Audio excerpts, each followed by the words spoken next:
우리 다 같이 사도신경으로 신앙을 고백하시겠습니다.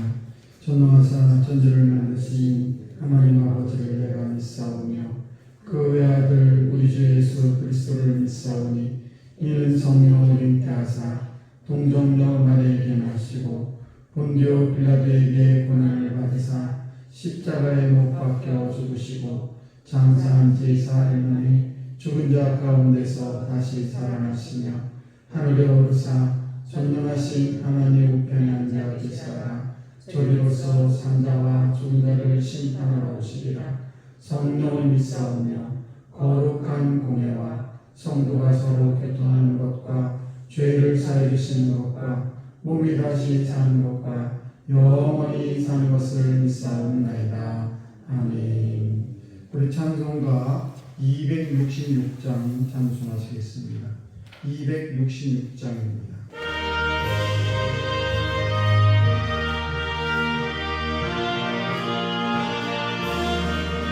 주의 길로 이룬 샘물 참 깊고 넓도다.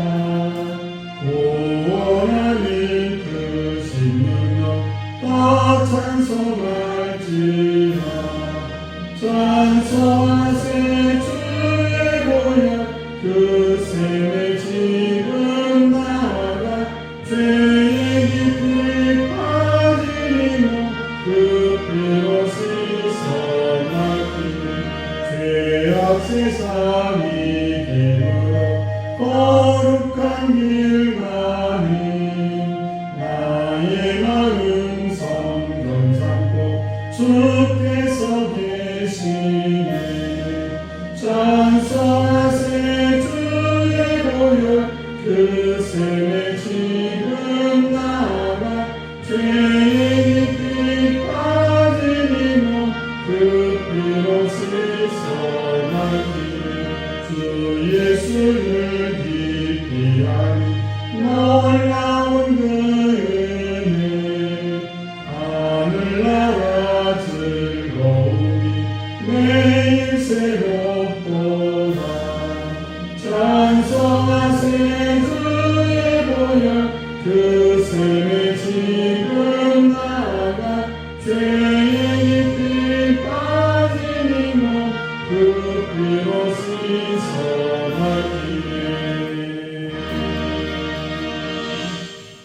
오늘 이 새벽 우리의 시간 말씀입니다. 스가랴 9장 11절에서 17절 말씀입니다. 스가랴 9장 11절에 17절 말씀을 한 절 한 절 교독합니다. 또 너로 말할진대 내 언약의 피로 말미암아 내가 내 갇힌 자들을 물 없는 구덩이에서 놓았나니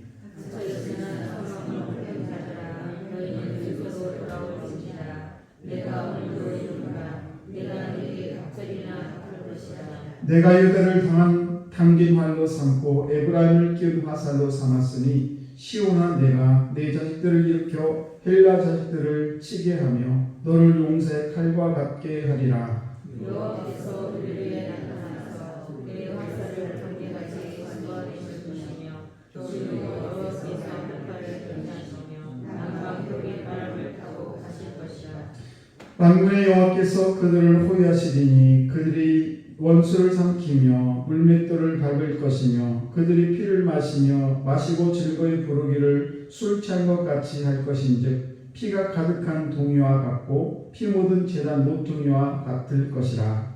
이는 그들의 하나님 여호와께서 그들을 자기 백성의 양떼같이 구원하시고 그들이 왕관의 구석같이 여호와의 땅에 분하였다. 같이 합니다. 그의 형통함과 그의 아름다움이 어찌 그리 큰지 곡식은 청년을 새 포도주는 처녀를 강건하게 하리라. 아멘. 기도하겠습니다. 참으로 좋으신 하나님, 오늘 우리를 이 귀한 자리로 아버지 복된 자리 인도하심을 참으로 감사합니다. 하나님, 저희들 하루를 시작하면서 주의 성전에서 주님을 찬양하며 말씀을 들으며 기도하며 시작할 수 있도록 저희들에게 큰 은혜 베풀으심을 참으로 감사합니다. 모든 것이 하나님의 은혜임을 시간 고백하며 하나님 오늘도 주님 주시는 말씀을 통해서 다시 한번 하나님의 음성을 듣게 하시고 또 저희들 오늘 하루도 어떤 환경에서도 예수의 이름으로 승리하는 귀한 삶을 살아갈 수 있도록 주님은 좀 베풀어 주시기를 원합니다. 말씀 속에 임하시는 그 세미한 주의 음성이 내 인생의 아버지 표대가 되게 하시고 또 그 표대를 향하여 저희들 아버지 열심히 경주할 수 있는 저희가 될 수 있도록 은총을 베풀어 주옵소서. 아버지 이 시간에 또한 1,000번의 예물도 주 앞에 가지고 왔습니다. 우리 김현희 원사님 귀한 딸 510번째 아버지 1,000번 예물을 드립니다. 아버지 청숙과 유경아 이 가정을 보다 날마다 기도하는 가운데 있는데 주님 오늘도 이 가정을 축복하시고 아버지 주께서 날마다 눈동자와 같이 지켜 인도해 주시기를 원합니다. 귀한 딸의 소원의 기도가 날마다 주 앞에 하나씩 하나씩 이루어짐을 늘 감사할 수 있는 귀한 딸 될 수 있도록 축복하시고 또 우리 사랑하는 성도들 귀한 자녀들도 있습니다. 원근각지에 사랑합니다. 아버지 그 귀한 자녀들 오늘도 기억하여 주시옵시고 어려움 당치 않도록 도와주시옵시고 시험에 들 때도 주님께서 피할 길을 주실 줄로 믿습니다. 오늘도 사랑하는 성도들 모든 삶의 터전과 건강과 모든 것을 주관하시고 인도하심을 믿고 감사드리며 축복하며 예수님 이름으로 기도드리옵나이다. 아멘. 귀하고 복된 새벽에 나오신 우리 귀한 성도 여러분, 하나님의 크신 은총이 여러분이 함께 하시기를 축복합니다. 오늘은 주님의 임재가 주는 축복에 대해서 함께 말씀을 나눕니다. 건강한 육신을 가지려면 감정의 절제도 많이 필요합니다. 옛 선조들은 감정의 절제를 매우 중요시 여겼습니다. 그래서 동의학에서는 질병의 원인을 외적인 요소 또 내적인 요소 이렇게 구분을 하게 되는데 외적인 요소는 이제 바람이라든지 또는 추위 또 더위 또 습도 그리고 이제 우리가 먹는 음식 오용 이렇게 해서 5가지를 들고 있습니다. 그리고 이제 내적인 요인으로는 웃음이라든지 분노 또 걱정, 근심, 비판, 두려움, 놀람 이런 7가지 감정으로 이렇게 감정을 들게 되는데 이 7가지 감정이 무조건 나쁜 것은 아닙니다만 그러나 지나쳐도 안 좋다는 것입니다. 동의학에 의하면 지나친 감정 이런 것들은 우리의 기를 빼앗긴다는 것입니다. 그래서 신체 각 기관도 상하게 하게 되는데 예를 들면 웃음이 지나치게 웃음을 웃게 되면 심장이 상하게 되기 때문에 심장이 약하게 되면 우리가 힘이 빠질 정도로 너무 많이 웃는 것도 좋지 않다라고 합니다. 또 분노도 마찬가지로 분노도 너무 지나치게 되면 이 분노가 심하게 되면 뭐가 상하냐? 간이 상한다는 것이죠. 우리 인간의 간. 그래서 간이 약하게 되면 화내는 것을 우리는 조심해야 된다는 것입니다. 또 우리가 근심이 지나치게 되면 위가 상한다고 합니다. 그래서 우리는 근심을 멀리해야 되고 또 걱정이 지나치게 되면 폐가 상하게 된다는 것입니다. 그래서 폐가 약하게 되면 그리고 마음을 우리가 편하게 먹으라고 얘기합니다. 동의학에서 얘기하는 것입니다. 그리고 두려움이 지나치게 되면 심장이 약하게 됩니다. 심장이 아니라 신장. 그래서 신장이 약하게 되면 우리가 두려워하는 마음을 속히 떨쳐버려야 된다는 것입니다. 그래서 신장이 약한 분들은 두려움에서 우리가 좀 해방될 필요가 있습니다. 감정이 있다는 것은 좋은 일이죠. 그런데 감정이 지나치게 우리는 해서는 안 됩니다. 예를 들면 분노라든지 걱정이라든지 또 근심이라든지 두려움. 그래서 이런 것들은 나쁜 감정인데 이런 것들은 우리에게 아무 도움이 안 되죠. 또 때로는 어렵고 짜증나게 있게 되면 우리가 일손을 놓고 주님 앞에 와서 정말 하나님의 임재 안에서 가는 그래서 마음을 평안히 먹는 것 이거 매우 중요합니다. 그래서 하나님이 우리는 우리에게 주신 은혜에 만족하면서 그래서 하나님께서 이 어려움의 매듭을 풀어줄 것이다 그런 마음을 가지고 친히 우리 하나님께 이렇게 아뢰일 수 있는 그래서 이 새벽기도가 너무 중요한 것입니다. 그래서 새벽기도를 잘 쌓으면 건강해요. 이거는 정말 건강한 것입니다. 그래서 본문 보게 되면 오늘 본문은 하나님의 임재가 주어질 때 어떤 축복이 주어지는지 우리에게 잘 말해주고 있는데 그래서 이 본문을 보게 되면 주님이 이 땅에 오실 때에 어떤 복이 임하게 되는 것인지 말씀해 주고 있습니다. 자, 그렇다면 우리 주님께서 이 땅에 오실 때 아니면 저와 여러분의 영혼에 임할 때 우리가 어떤 복이 주어지는가? 그 첫 번째가 바로 해방의 축복이라는 것입니다. 11절 말씀 보시면 이렇게 말씀합니다.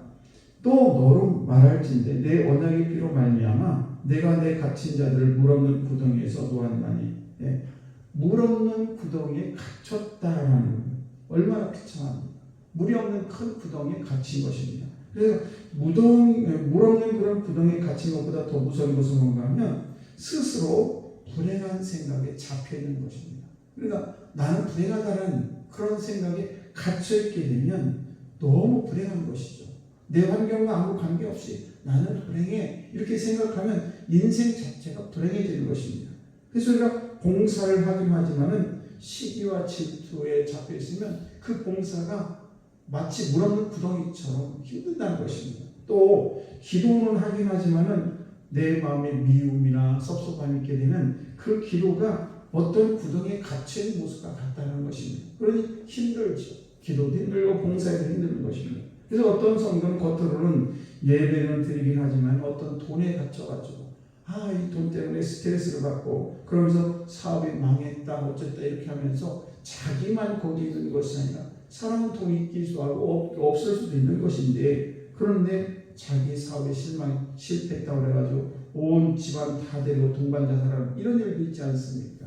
그래서 이 행복이라는 것은 돈이 있고 없고가 아닌데도 불구하고 많은 사람들은 어떤 돈에 매여가지고 그 돈 때문에 거기에 갇혀가지고 마치 물 없는 구덩이에 갇힌 것처럼 그렇게 갇혀서 사는 사람이 많다는 것입니다.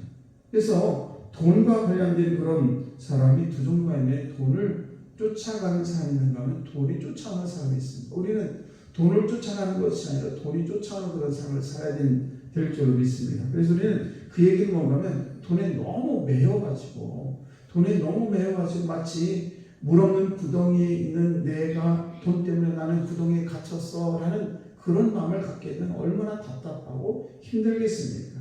물론 돈이 있는 거 좋지만 그러나 돈이 없다고 해가지고 꼭 우리가 인생을 너무 비관할 필요는 없다는 사실입니다. 그런 걸 보게 되면 사실 남이 나를 불행한 것이 아니라 내 스스로가 나를 불행하게 한 것입니다.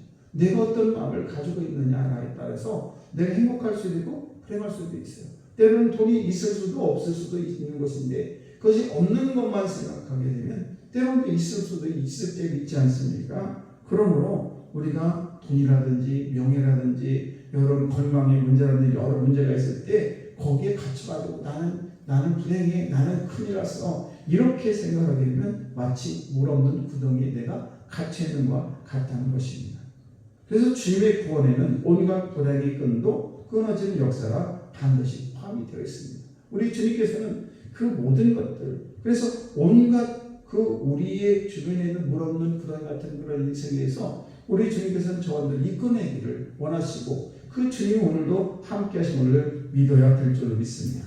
그래서 우리는 불행한 마음과 생각을 끊으시고 그리고 사방이 막힌 것 같은 그런 어려운 처지가 있을지라도 우리는 중요한 것은 뭔가 하면 우리 성도는 주님께서 피값으로 산 우리 귀한 성도입니다. 소중한 존재이기 때문에 우리의 미래를 주님께서 책임져 주신다는 것을 우리는 믿고 날마다 우리가 기쁜 마음으로 갇힌 구덩이가 아니라 정말 탁 트인 그래서 우리 주님과 늘 동행하는 그런 삶을 살아가야 될 줄로 믿습니다. 본문 12절 말씀을 보시게 되면 이렇게 말씀합니다. 갇혀 있으나 소망을 품은 자들아 이렇게 말합니다. 그러면서 너희는 요새로 돌아올지니라. 갇힌 자 같으나 소망을 품은 자들 저와 여러분을 말씀하고 있는 것입니다. 그러므로 진정한 자유는 뭐냐? 하나님 앞에서 자기 자신을 다 올려드리는 거예요. 내 자신을 오늘도 하나님 앞에 다 드립니다. 그래서 이 귀한 새벽에 여러분 잠을 다 멀리하고 이 귀한 새벽에 나온 이유는 뭐냐? 하나님 오늘 하루도 주님께 모든 것을 다 드리오니 주님께서 내 인생을 책임져 주시옵소서라는 그런 나의 고백인 것입니다. 그럴 때 우리 인생에 찾아오셔서 그래서 우리를 인도하신다는 것을 꼭 기억하시고 오늘도 하나님의 책임과 보장이 확실히 나에게 주어졌다는 것을 꼭 기억하시고, 오늘 어떤 돈이나 어떤 역경이나 생각의 구덩이에서 헤매고 정말 그런 것이 아니라 해방의 축복을 누리시는, 그래서 주의 주신 참된 그런 축복을 누리신 여러분 다 되시기를 주의 이름으로 축복합니다. 기도하겠습니다.